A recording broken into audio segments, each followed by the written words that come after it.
I didn't know I was into blue women until I watched Avatar. Right? I'd like to touch her tail. My tail.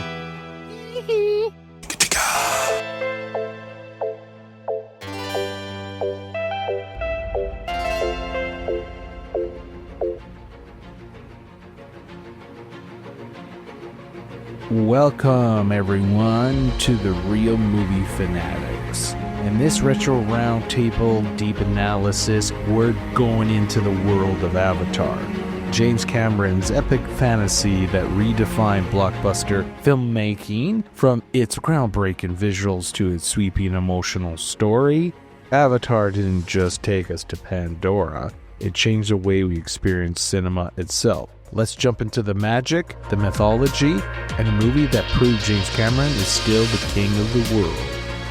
I am Raz, and with me is the man, the myth, and the legend, Turk. Let's get into this shit.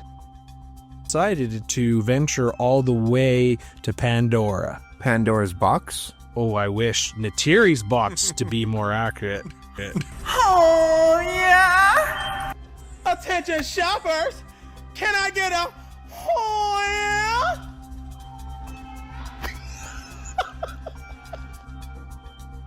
That's correct. Yeah, that's right. We're watching Avatar. It is a science fiction film written, directed by the king of the world, James Cameron, who you all know is famous for directing Titanic and the only two Terminator movies that count, Terminator 1 and 2. Put the cookie down! Now! The movie stars Sam Worthington, Zoe Saldana, Stephen Lang, Michelle Rodriguez, and the one and only Sigourney Weaver. It was released by 20th Century Fox on December 18, 2009, so almost about 13 years ago, my friend. Avatar had been in development since 1984. Fuck! Avatar had been in development since 1994 by James Cameron, who wrote a 114-page script for the film. The look of the Na'vi was inspired by a dream that Cameron's mother had long before he started work on Avatar, in which he saw a tall blue people. Visual artists were conflicted about the look of the Na'vi and how alien they should appear. They ended up removing elements such as gills in order to make them still be physically appealing to most people, and I think that was the right move because Neytiri is appealing. When Cameron showed this script to 20th Century Fox executives, they asked him to tone down all the tree-hugging, Ferngully stuff, and that's actually one of the major critiques of this film, is that it's too derivative of Ferngully. But that's it, really, though. However, Cameron stood his ground, saying the environmental, conscious themes were integral to the storyline of Avatar, and he was determined to create a mainstream movie focused around it. And I think so. For example, the destruction of home trees meant to symbolize the damage of Earth caused by humankind. We can't argue that, as much as we, give a hard time to the Greta Thunberg, wannabes out there. We as a human race have really polluted our Earth. Yes, we have. The filming was supposed to take place after the completion of Titanic, and the film would have been released in 1999. But according to James Cameron, technology needed to catch up with his vision of the film, and in early 2006, James Cameron developed the script, the language, and the culture of Pandora. And I think that's one of the things I like, almost too akin to J.R.R. Tolkien. He really developed this world of Pandora. Yes. Outside of everything, the film was a groundbreaking experience. It became the biggest film of all time. It was groundbreaking in its technology and 3D and all that shit. Well, let's fast forward back to 2009. That's when the movie came out. Actually, it had an opening weekend of 70 million. So after that first weekend, there was no indication that it would become the box office culture phenomenon that it actually became. So, my friend Turk, I'm going to say this. I actually did not catch it at the theater when it initially came out. Or, I can't remember, and that shows you how good my memory is, but I don't remember going to see it in 3D. I might have seen it, but I didn't see it in 3D. I know that for sure. But anyways, when I did watch it, it was one of those movies. It wasn't on my radar. I knew it was a James Cameron, and obviously when it's James Cameron, you never can bet against him. Because, when he did Titanic, it was supposed to be one of the biggest box office disasters, and it turned into a world phenomenon. Yep. And also now people tend to shit on it. I don't know why. I don't know. Just like this movie, a lot of people shit on this movie. The plot is that's not the point. It's a simple story done well with groundbreaking visual effects and characters. We're going to get into it when we do our analysis, but this movie was one of those ones that came out of nowhere. And I think through word of mouth grew real fast, and it just kept growing and growing. Yeah, and that's a good sign. When I watched it, I found myself, wow, this is great. This is what James Cameron did with this film at the time in 2009. It took a concept, something that not many people have been doing. Because we had Star Wars, we had Harry Potter, we had Lord of the Rings, we had all these existings. We were just still, Iron Man just came out, the year before. We had Dark Knight, so we're kind of really ramping up in like comic book cinematic, craze. And then this came Avatar and kind of really blew things out of the water, pun intended. Yeah. And that's why, it was a different offering, and I think people ate it up. I ate it up. I'm like, wow, just the detail that he put into it. I was hooked. Well, I mean, it's a grand story, and it's based on a race that we've never seen before. And this has a Star Wars kind of vibe to it, where you're seeing, like I said, different races. Like in Star Wars, you get all kinds of different alien races, and it's very pleasing to see all that, rather than just watching a movie with humans. But this gave you a completely different race that was human-like, but were quite a bit different and different color. And it was very visually stunning and amazing. And it was just hard not to watch. So I credit James Cameron with giving us something captivating. Avatar is the combination of all of James Cameron's work, like from Aliens, Abyss, Terminator, and Titanic all in one. Put in there. And then this time, obviously, the big evil is actually the human race. Because like in Terminator, it's like Skynet, it's AI intelligence. And then they're dealing with kind of catastrophe, like with Titanic, the sinking of the ship, basically, home tree, right? So I thought this was like, he put everything into this. And one thing about, again, James Cameron, he always takes, and it's like George Lucas creates the technology. I always looked at it like this as far as filmmakers.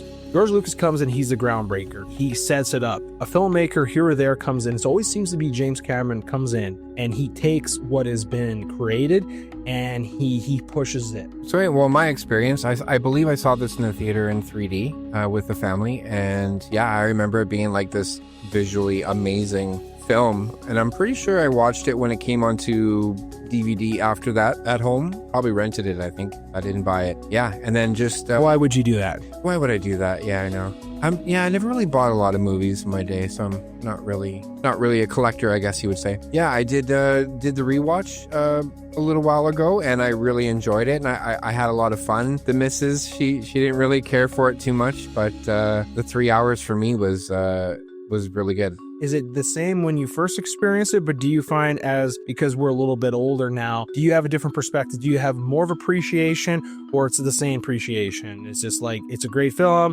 brings back some memories, bada bing, or is it deep into you? Because well, the only thing that's deep into me is Zoe Saldana, but I think I have to enjoy this film even more now today, just based on current cinema and the trajectory that it's going in. There isn't too many good films out there that are like this, so I appreciate this one even more now, and I am a little bit excited actually for the sequel coming up in December. I found myself with the rewatch. I haven't seen it in quite a few years, and of course, like yourself, I bought them on the home video. I have like the original release, but I also have the special edition Blu-ray where it actually has 3 versions of the film, and I always, of course, talking to me, I like watching the extended versions of course you do, because I like, when I like something, I like it when it's fleshed out, and this movie is really fleshed out with that. So my rewatch has been great. I didn't know how much I actually enjoy this film, because it's one of those movies, we have this conversation, a lot of people are like, well, Avatar's Avatar, nobody's really craving it, but it's like one of those films, like, I don't think of it, and I watch it, I'm like, man, I really enjoy this film, and I found myself again re-immersed in the world of Pandora. Me too. Before we get going, let's just talk about the premise of this beautiful alien film. The film is set in the year 2154 on Pandora, a fictional Earth-like moon in a distant planetary system. Humans, who have depleted their planet's natural resources, are engaged in mining Pandora's reserves of a precious mineral vital to the economy known as unobtainium. While the Na'vi, the sapient, sedient race of humanoids indigenous to the moon, resist the colonists' expansion, which threatens the continued existence of the Na'vi in the Pandorian ecosystem. The film title refers to the remotely controlled, genetically engineered humanoid Navi bodies used by the film's humans characters to interact with the indigenous population. Okay, so that's the setup.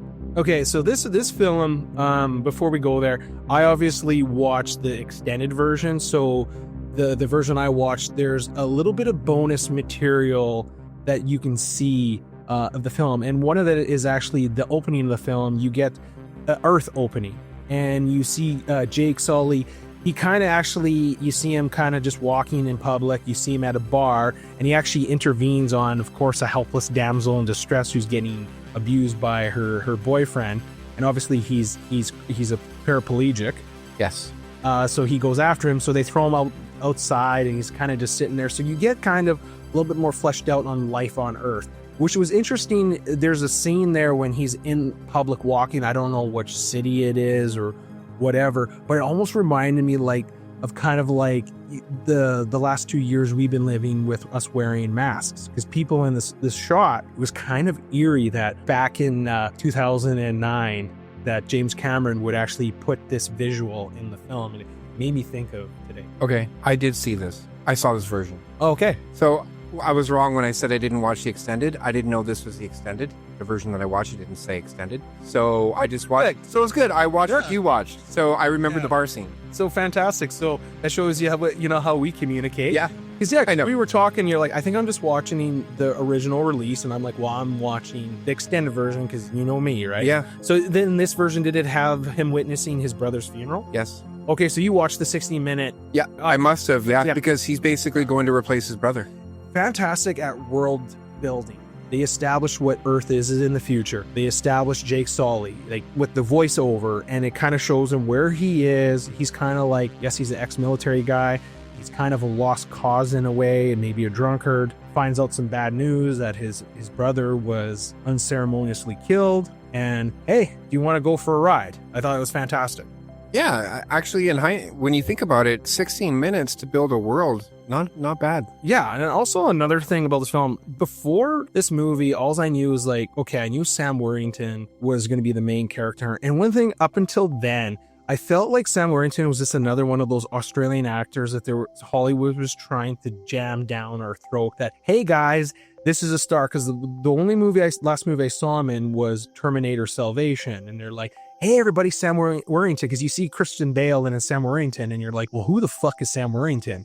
It was kind of like, Liam Hemsworth, like Chris Hemsworth. They were trying to jam him down our throat, Jai Courtney, trying to tell us this is a star. And I thought, at first when the movie started, his voiceover, I didn't really I don't know if I'm going to like this. But as time went on, I really enjoyed Sam Worthington's commentary.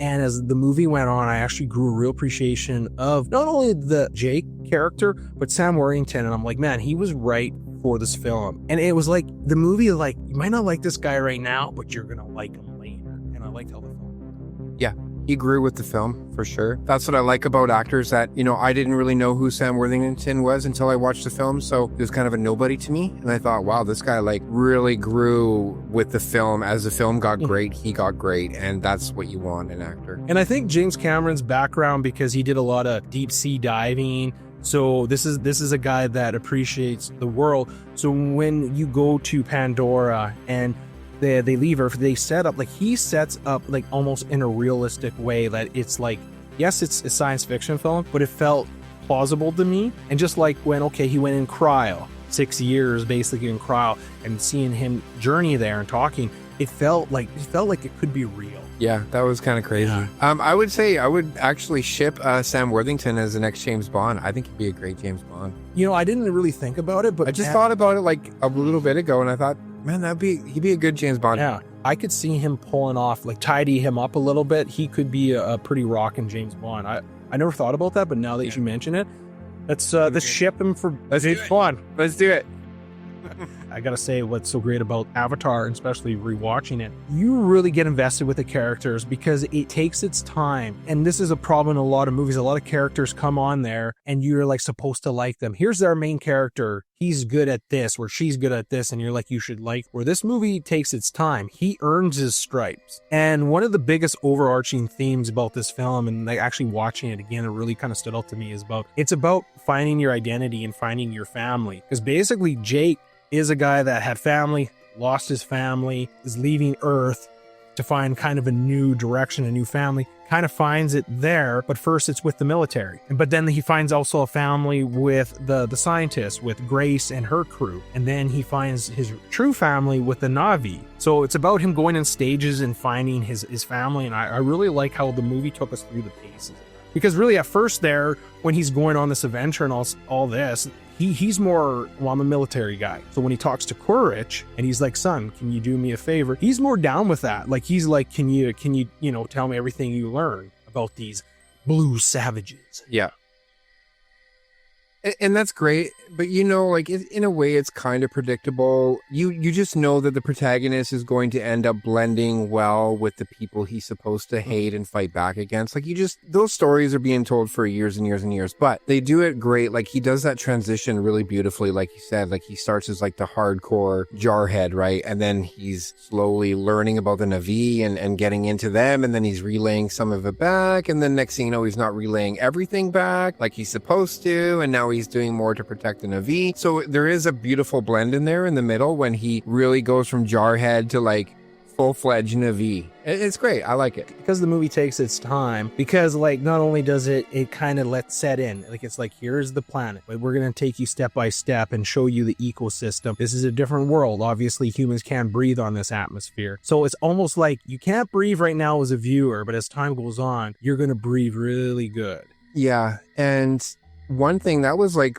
probably the scariest thing for me watching this movie is watching someone struggle to breathe. For me, I don't know what it is, but it just like gives me it just ramps up. Like it gives me the chills. Like I don't know. It's just something it's hard to see when people can't breathe in there. And so that long scene with him trying to breathe, it was kind of hard to watch, but kind of is. Where anytime like Quaritch, when he was like firing at the helicopter when they were trying to get away, you just show his fearlessness that he goes out there and he holds his breath, and because this guy is so tough, but you're just like, man, don't be out there too long, you're gonna die. And there's something unsettling about it. Yeah, when he was doing it, I was like, Jesus Christ, like this guy is just like straight faced. He knows he's holding his breath, and but when Jake was doing it, he was struggling, and he wasn't like that at all. Yeah. He was really struggling to breathe until Neytiri saved him. But that was like, I was struggling to breathe for him. Yeah, like very claustrophobic with that breathing. Yeah, it's kind of like, anytime someone is underwater and they can't breathe and then time is clicking. Yeah. Because I think there's a fear of like, you push yourself like, what if I'm underwater and I can't get out, and then kind of like, basically witnessing your own impending doom. There's something about that. Right? And that's what great acting does. It makes you feel what they're feeling. And I felt that when he was doing that. So. And speaking of great acting, I want to say like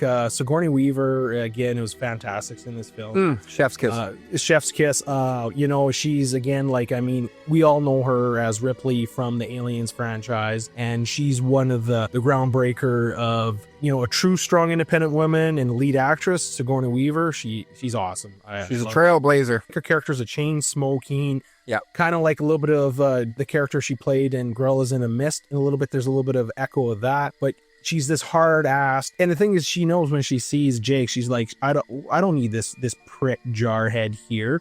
She writes him off, and you can tell she's like one of those people. She's doing business with this company, their Selfridge, whatever. I can't remember the name. The Giovanni Rabusi character. Yeah, I know he's like the main kind of like basically the director of this whole operation, leading it kind of, right? So he's and he's actually, to me, one of the weaker links of this film, because it's not so much him as an actor and how he did it, but like when she's talking to him and he's talking to people, he's like, well, these savages are in her way. I can't see. Listen. Yeah, he kept saying it over and over. Obviously, humans, we write things off that are lower primitive. I just can't see people in that. Like, to me, it's too derivative of the stereotype of kind of like a xenophobia. Yeah, it was a bit over the top. It was a little, and it felt out of place. Where like the Quaritch is this military guy. He's seen it all. He views the Na'vi as this hindrance to him, but very dangerous. And so you could buy him. And when we're talking, to me, he actually steals the show. I'm a military guy. These guys are in my way. I don't care. I'm going to crush them. Yeah, if Duke Nukem was, he'd be a perfect Duke Nukem, that guy. Holy shit, yeah. Yeah, so shout out to Stephen Lang. I thought he did a fantastic job, because every time he was on screen, because like they had to have a human opposing kind of antagonist for the Na'vi, because if you look at the Na'vi are what, like 8 feet tall, 9 feet tall, they're way stronger and way capable than a human. But the way Stephen Lang played it, he was almost equal in his human form compared to these alien species. And what really sold me on the film, and I think was done brilliantly by James Cameron, is like when Jake Sully finally links the first time in the Avatar body, when he awakens in the lab, because this is a guy that can't walk and doesn't have his legs. So the first thing he's kind of looking at is the feeling in his toes, and you can see the excitement in his eyes. And then when obviously all hell breaks loose and he goes out there, but you feel this sense of excitement and joy, because you can imagine for a person that could not walk, and we don't know how long he's been a paraplegic. We'll assume a long time. And to have the usage of your legs must have been this euphoric kind of feeling. Yeah, I think that's why he was so eager to get into this body. And that's the first time you see Grace when she's in her avatar. You could see, oh, she's going to like him. Like, you could tell, like, because she had an appreciation, because at first she's like, I don't know about this piece of shit. Yeah, if you could honestly, like, if I was a paraplegic after a tragic accident or whatever during some war, and, you gave me an opportunity to take control of another body and I was able to walk and run, hell yeah, definitely do it. The movie, it doesn't really get going until he really has his first encounter out in the jungle, and he's kind of left for his own devices. Don't play with that, you'll go blind. That's kind of freaky. And this is where we get to really see the terrain and the animals and the alien life and like how hostile it is. But we soon to learn actually how interconnected it is all to their, Eywa. That's right. Eywa, or whatever their date Eywa? I think maybe not be Eywa. I thought they were saying Ewok at one time, but I think it's Eywa. Yeah. That first night there, and then, it's like they think that, he's a goner, his avatar is done, but then he actually makes contact with Neytiri. Right. And this is where we meet the lovely and sexy Neytiri, played by Zoe Saldana. Mm-hmm. But I really liked all their interactions, because, again, it's an earned relationship, not just forced, because she sees something in him, because she was going to kill him. But then those little, what are those little things she called, the little white little things that look jellyfish? They were just like floating little jellyfish. That they're connected to Eywa, and a bunch of them land on him, and so she's like, okay, well, she had to spare him. That was a really good introduction to just a little bit of their lore, just in that moment. I love him. He's like a kid, and she calls him a baby. You're a baby making all this noise and causing all this ruckus. He's following her. I like how he's playing with stuff. Like, he sees things are lightening up and stuff, because like he shouldn't, but he can't, because it's like he's oversensitized. Yeah. It's like he's on a crazy LSD trip or something. Yeah, kind of. Or mushrooms, whatever you want to call it. Mushrooms there. Yeah, because like everything's opening up, right? So Psilocybin, LSD. Just tea. So she takes him back to the clan, and right away, obviously, he's met with disdain. Yeah, so they know right away that he's not Na'vi, hey? Like, that's... Yeah. Is that a given? Like, they know... Yeah, they know right away, because there's certain features, because if you notice, like, all the other Na'vi, they have 4 fingers. Right. They don't have eyebrows. There's certain facial things on them. There's a little bit... If you really pay attention, there's a little more, like, alien primal, where... With like Jake, there's a little more human features, as you can tell. So there's some big differences, and then plus he's wearing like military garb. Yeah, that's true. Yeah, and he can't speak the language. Right. I think right away they know, and obviously they dealt with him, because Neytiri was going to that foster school that Grace had set up there. Yeah, she was she was her best student, as we learn in the film. The tragedy kind of struck, because Neytiri's her little sister was a casualty of that, which was really sad. Right. It's perfect, because he's now in the heart of the situation. He offers an opportunity to Quaritch and also Grace. So it's like everyone benefits from this situation. Yeah, because at one point they wanted to go in there just guns blazing and just napalm everybody. But I think Jake kind of convinced them, like, no. I mean, and Grace had been working at it for a long time, but Jake also like advocated, like, hey, give us another week or give us some more time and let us work with them, Yeah. And I know, like, at first, like, he's reporting back to them, and obviously Grace finds out. And this is where this separates this movie from a lot of other movies and even TV shows. And it's it's so like cliche for when like they know he's basically kind of portraying them. Usually in a normal show, Grace would go and confront Jake and yell at him and this or that. But I like how she's like, okay, I know he's doing this, but I need him. What she does is she takes him to that other facility out there where they have more autonomy, where they go on that, you know, the floating rocks. Yeah. He's playing his role and he's learning their culture, and he's not really good at stuff right away. It takes him a long time to build, to get better, to gain a deeper connection, not only to Neytiri, and also gain the respect of actually the clan there, in particular Sute, the clan's finest warrior that is the supposed mate of Neytiri. Kind of has an adversarial kind of relationship with Jake right off the bat. All said and done, Jake has to prove himself. Yeah, he does. He has to prove himself to everybody, not just T-Sute, but the elders as well. And he has meaningful interactions with each and every one of them, so it gives you that more character building. Yeah, and as he's learning the language from Neytiri, you also see that he's also bonding with that Norm. That was his job, to be the linguistic person within the Na'vi. And Jake was not supposed to be in the role that he is, but he fell into it. He's just some grub. Yeah. And now he's in the middle of it, and it's perfect because he's learning from Neytiri. And the movie does it great because you see them spend time together. And obviously I like how she has a name for him, like as Idiot. And you see him trial and error, like learning the bow. She's showing him, you got to pull it like this, because again, he's still not used to this body, this avatar body. So she's helping him hone it, seeing him on the animals. And then it shows you get to see that it's not just them going on the animals and riding them. Like here, you get on a horse, just like humans are, you build a connection with either your pets or your animal or whatever. But there's actually, in this film, takes a little bit further, that there's a deeper connection with through their tails or whatever, the little sensors or the little nerves. It connects with them. They hook up. It's like they're plugging into the Matrix. Yes, they like to plug into They like to plug into each other. Yeah, they're plugging each other left and right in here. But you see that because when he first plugs into that kind of horse-type creature, whatever it's called, yeah, you see its eyes, the irises, his pupils and all that. And then he can, she's telling him, you can hear the heartbeat. And then when he gets onto his flying little animal, whatever they're called.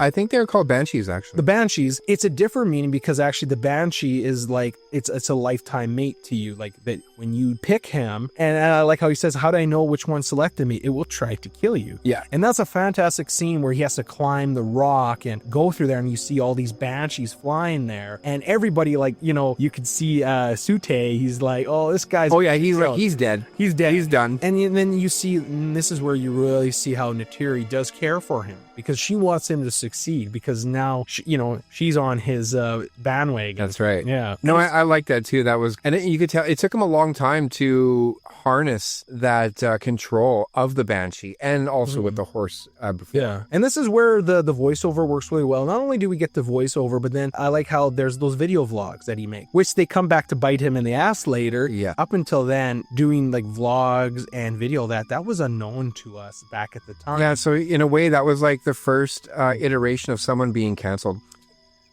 Kind of. He canceled himself. Yeah, really. He got James Gunn.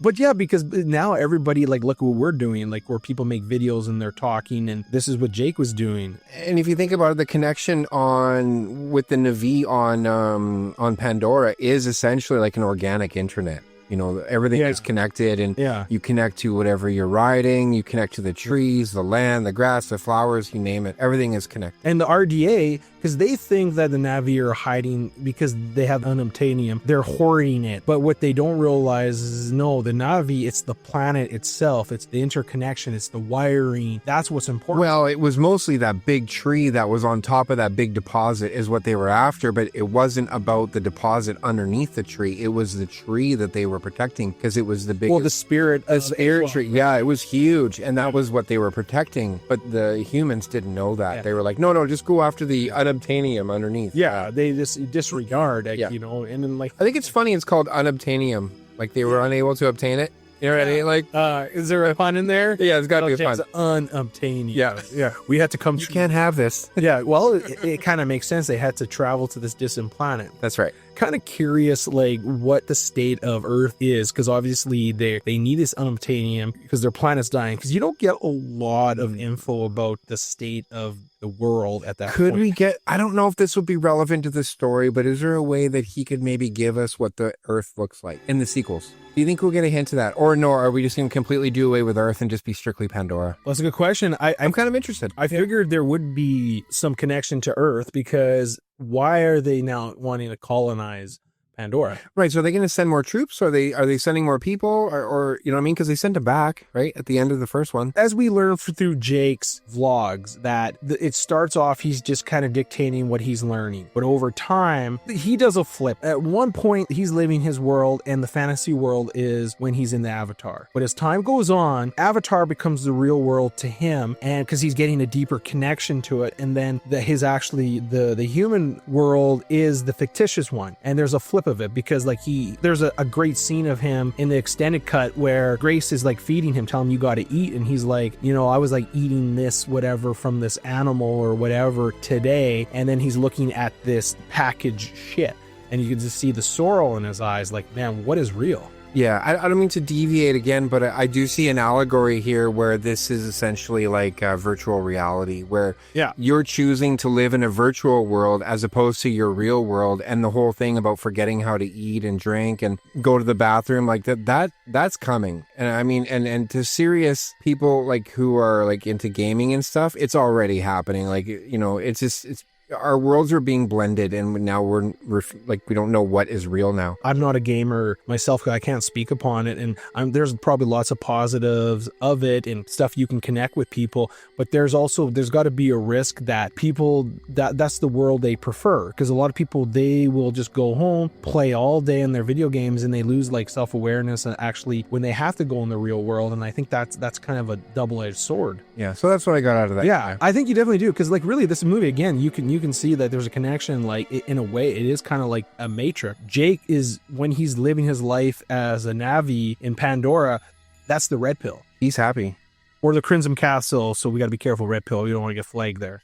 It's taken on a new meaning. But yeah, like he's red pilled and stuff, and now the blue pill's there, and it's vice versa. Like, that's right. Yeah. And you really root for him, because like as time goes on, like, you know, and you see like him and Neytiri when they're flying, you can see that. And he offers something that Neytiri obviously probably craved, because why was she one of the students of Grace's academy? Like, what, she obviously was very curious about this other, like the humans at one point, and wanted something different. And you can see that with, you know, because obviously if you look in a nutshell, what Neytiri's life is, okay, well, my parents are this, they're the clan leaders, my mom's the spiritual leader of her clan, that's going to be my role. Sute is going to be selected as my mate. He's kind of boring and stiff. And then there comes this Jake who, you know, fancy, free, fun, adventure, military. And then you can see that she's really taken by his spirit, because like she sees it, right? That's why she spares him. And you see that spirit like actually kind of filtering through her spirit, that she's more like Jake than she is like Sute. Yeah. And you see that because when they're flirting on the Banshees, they're flying away from that giant Banshee. Oh yes, they're the king of the skies, and they're laughing and having fun while they're hiding away from it, and you can see that flirtation. I love how he chooses to attack, or because he wants to prove to the Na'vi that he can do this, he is the guy. And so in order to be that guy, he needs to take control of that king Banshee, that big one that no one rides. Yeah, but that was after he disgraced himself. Right. And, right. And that was part of the ritual, that if he's going to go back to them, because like they basically said, get away. But like before we get there, part of the Banshees and all that is a way for Neytiri and him to, because like you see, he goes through a progress. He does his hunt. He kills whatever that rhinoceros, the wild animal, shoots it through the lungs, gets his Banshee. So he's going through these steps, and each step he passes, and then she's like, you're ready. And he gets to the point where he gets actually, they adopt him into their people. Pretty much. They have that big ceremony, and it's awesome. And Grace knows it's a huge deal when he tells her. Yeah. It was a beautiful scene where you see the people by Home Tree doing the whole ceremony, and they're all kind of singing, and they put their hands, like you see that you are one of us. And then Neytiri and him seal the deal when they're talking to Eywa. She's looking fine because she's like, you're one of us. And you can see she's really, really into him. And I like that a little bit when she's walking, he just pulls her tail and she's got that little giggle and you're like, uh-oh, something's happening here. That shouldn't happen. And they go through all and she's telling him now, you're one of us. So now you can take your place and you can select women. And right away she names a name, and she pulls away from him and he says, well, I don't want her. And you see her like her relief when he dismisses that other one. Yeah. But of course, she's got to test him and says the warrior one. And then when he says, well, she is a good warrior, and you just see her like, oh no, she doesn't seem like, but he's like, I've already chosen. It was a beautiful scene. And then he's like, but she has to choose me. And she's like, she already has. And it's a great scene. And like, I know we've been talking about this, but I mean, I'm like sitting there watching this scene and I'm like, is it really normal that I'm turned on by this blue bitch? Like, I'm like, he's like, man, she is foxy. I'm like, I want to go to some Pandora. I want to meet me some 9-foot tall blue chick. Well, let's. She's fantastic. Is that at Universal?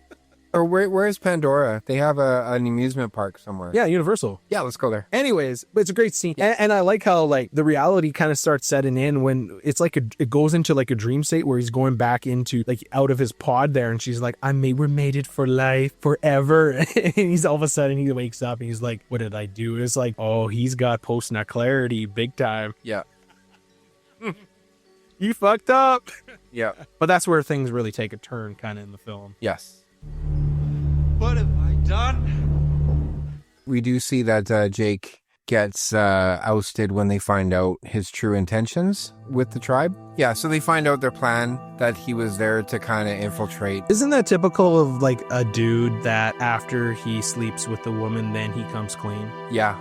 Yeah. Like you see this always in movies. A guy will like keep a secret, sleep with them, and then he has a conscience after the post-nut. Well, post-nut, yeah, you get that true serum surge in the brain there and you end up spewing out everything. Yeah, it makes you dumb. But anyways, yeah, so he ends up telling them what the whole plan was, and obviously they don't like it too much. He was given 3 months to do all this to infiltrate them. The 3 months is up. So now RDA and Kurich are on his back. Like, okay, he's like, I got one more thing to do, but now it's done. So they're like, we got everything we need. So he tells them the truth, and the Na'vi are not happy with him, so they oust him, basically, kick him out of the tribe.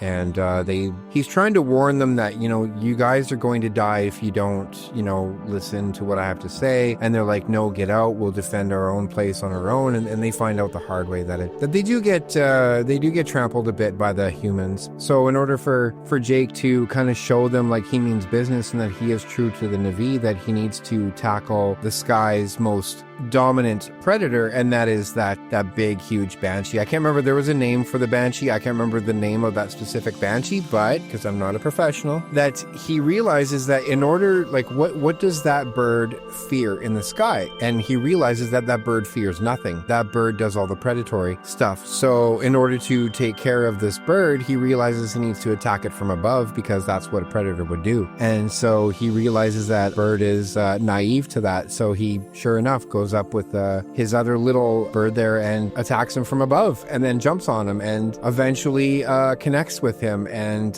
shows up to the clan riding this bird. And also that symbolizes to the clan that he chose them. So when he comes down on the big predator, I've chosen. And because right away, and then when Neytiri's like, I see you, it's like, oh, okay. Because after all the things that happen, Neytiri still loves him and cares for him. But this is just one of those things like, okay, I've chosen a side. This is the side. And they see it. He's with them. At that point, Grace was injured. There's a whole bunch of sequences that happen in this film, but more or less, they were held captive. Trudy helps him get away. Kurich shoots Grace. So Jace is ill, and so he comes to them, he needs them to help her, so they tried to do the essence transfer. Yeah. Kind of know like, okay, this is a setup for Jake, but we're gonna do it with Grace, and obviously it doesn't work because of her wounds. So she dies. And this is where the movie, I'm gonna say it, where I find the movie kind of falls apart for me. It's not so much the climactic battle with Kurich and all that, but it's like all of a sudden they go around the clans. I thought the montage was a little too quick to like, all right, we're gonna build an army, and out of nowhere it's just all of a sudden, because it's like, okay, well, we kind of focus on this individual kind of group of Na'vi, and all of a sudden now they have the whole planet. Yeah. It was like a little too convenient to kind of get the plot rolling that could be a threat towards the They humans. called upon the animals as well to help out, right? Well, they did, because he talked to Aoi. Yes. Why wouldn't he? Because he did mate under Aoi's watch. Yes, he did. Yes, he did. And I mean, Oh, Aoi owed him. yeah, Aoi owns him. Yeah. Yeah, so I mean, like, you know, it's like I said, it's like a big intranet.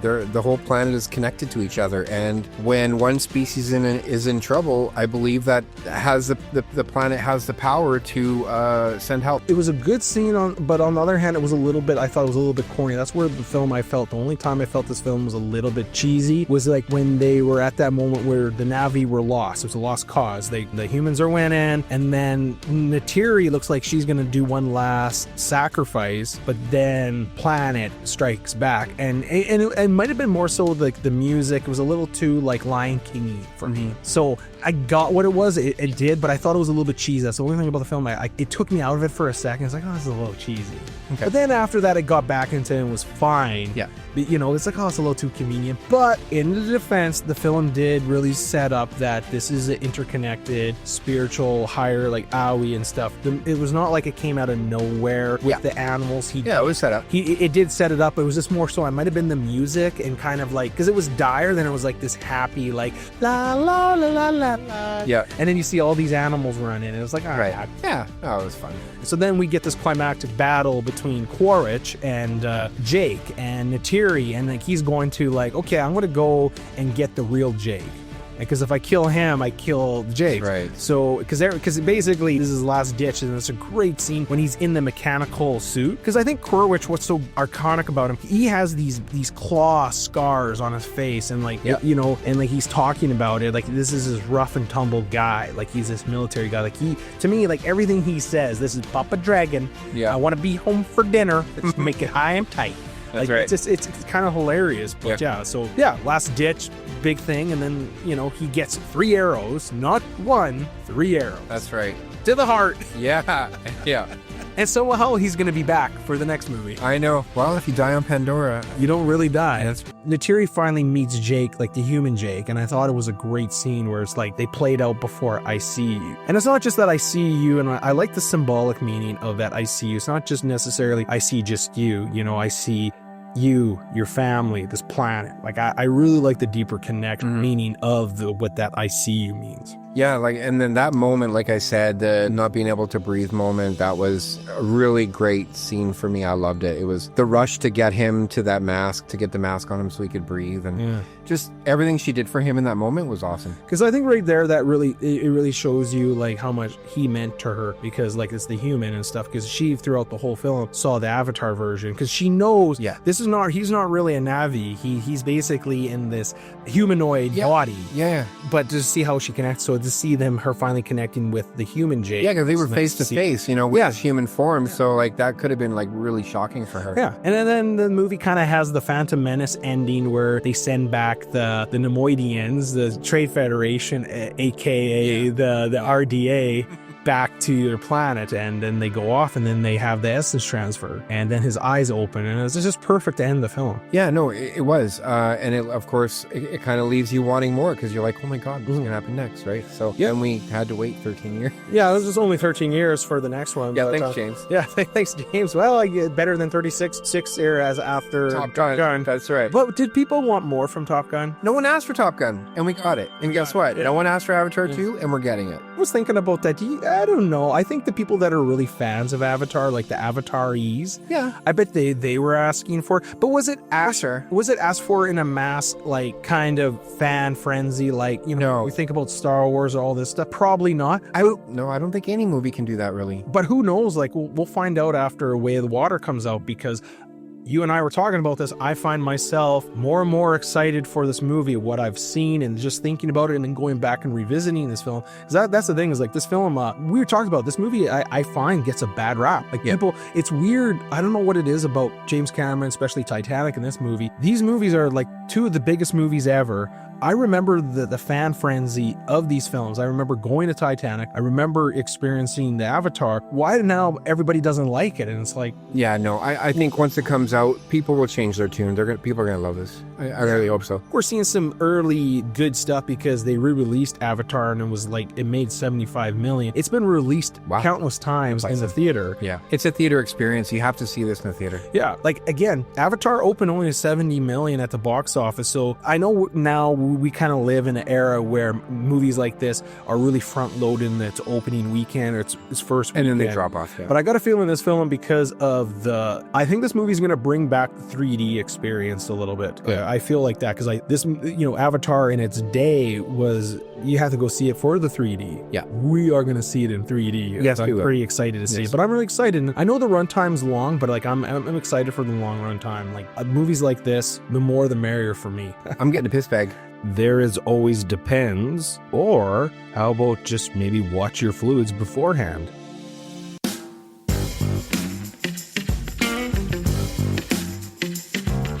All right, Turk, it's that time. Did you know? All right, Raz, did you know that there are no opening credits of any kind outside of the 20th Century Fox title card? The title of the film doesn't appear on screen until the end of the movie. Well, yeah, because I watched the movie.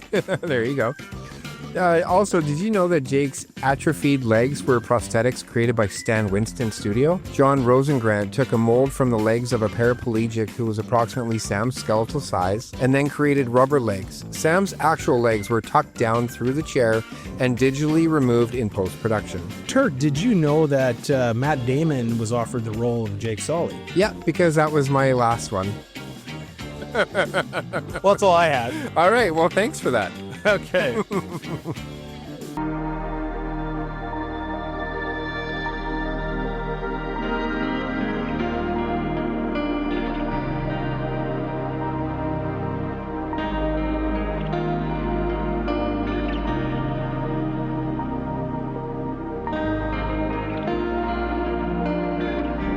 Before we move on, I would like to take a minute just to pay tribute to the late James Horner. Unfortunately, died in a horrific plane crash in 2015. James Horner composed the score for this film. I love the music in the film and why James Horner. I am very disappointed he's not here to compose Way of the Water and the other sequels of Avatar. He obviously composed the music for Titanic. He composed music for like Braveheart. He's one of my favorite composers, and I think he really enriched this film with his music.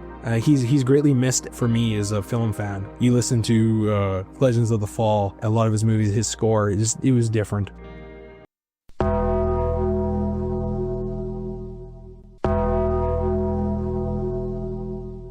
This was a good film to rewatch for a retro roundtable. I didn't know how much I appreciated this film until watching it again. No, it was a great rewatch. Is it a perfect film? No. Does it have a lot of the tropes and the cliches? Yeah. Can you break it apart? Sure. Yeah. But you know what? This film doesn't feel offensive to me, and I think that's one of the reasons why I don't enjoy films today, a lot of them, especially like the big tentpole films. I get offended when I watch the movie. Like the narrative where it's speaking to me. Where this movie, I didn't feel offended. I felt like I was taken on this journey, taken to this planet. I felt like I was a Na'vi at the end of the film. I want to be a Na'vi now. All right, well, thanks for listening. Yeah, this has been another fun retro roundtable. Look forward to our next one.